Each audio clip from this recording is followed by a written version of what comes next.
But మీరైతే full length episode కోసం lazy muscle YouTube ఛానల్ని సబ్స్క్రైబ్ చేయండి. అట్లే దీని నుండి జనరేట్ అయిన షార్ట్ అండ్ ఇంట్రెస్టింగ్ వీడియోస్ ఓపిక లేని వాళ్ళకి ది ఆర్ఆర్ఆర్ క్లిప్స్ తెలుగు అనే ఛానల్ని సబ్స్క్రైబ్ చేసుకోవడం మిస్ అవ్వద్దు. సో చూస్తున్నంతసేపు మీకు ఏమనిపిస్తూ ఉందో కమెంట్ సెక్షన్లో చెప్పండి. దీని నుంచి కొంచెం స్లైట్గా డీవియేట్ అయ్యి మీరు విరూపాక్ష మూవీలో సాయిధరం తేజ్ది త్రూ అవుట్ ద మూవీ ఏదో రకమైన బ్లాక్ మ్యాజిక్ ఉంటుంది స్వామి.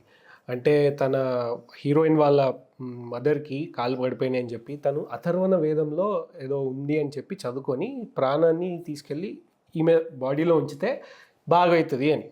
ఇది పాజిటివ్. అదే టెక్నాలజీ సేమ్ బ్లాక్ మ్యాజిక్తోనే హీరోయిన్ ఎండ్లో డిస్ట్రక్టివ్ వేలో వాడుతుంది అందరినీ చంపడానికి.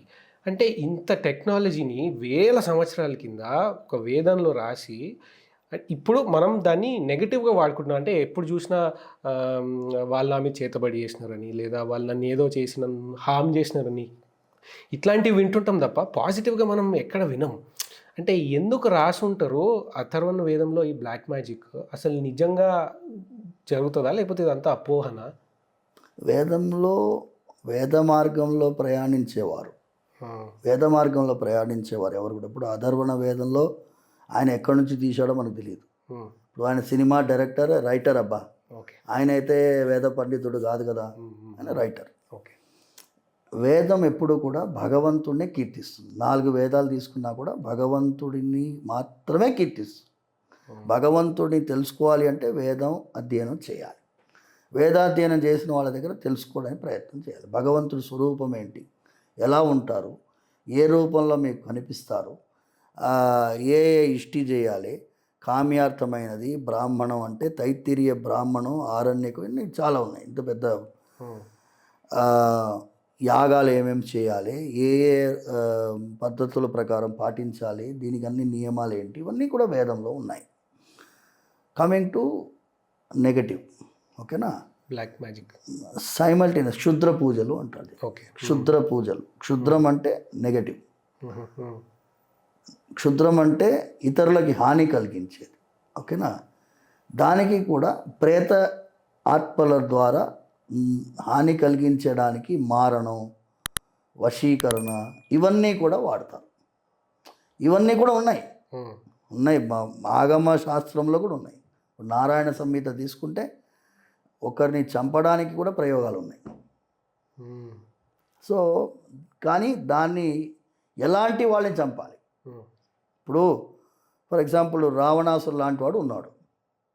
రావణాసురు లాంటి వాడు కలియుగంలో మనం రావణాసురుడిని మనం ఎదుర్కోగలమా? ఎదుర్కోలేం. భగవంతుడి యొక్క అనుగ్రహం కావాలి, భగవంతుడి యొక్క ఆశీర్వాదంతో యుద్ధంలో జయించి రావణాసురుని ఓడగొట్టేటటువంటి పరిస్థితి కావాలి. సో దానికి మారణం అనేటటువంటి ప్రక్రియ ఉంది. నేను దాంట్లో ఎక్కువ పోను. వశీకరణ ఉంది, ఇవన్నీ ఉన్నాయి. కానీ మీరు చెప్పినట్లుగా క్షుద్ర పూజలకి కూడా విరుగుడు మన ధర్మంలో ఉన్నది బ్రహ్మాండంగా.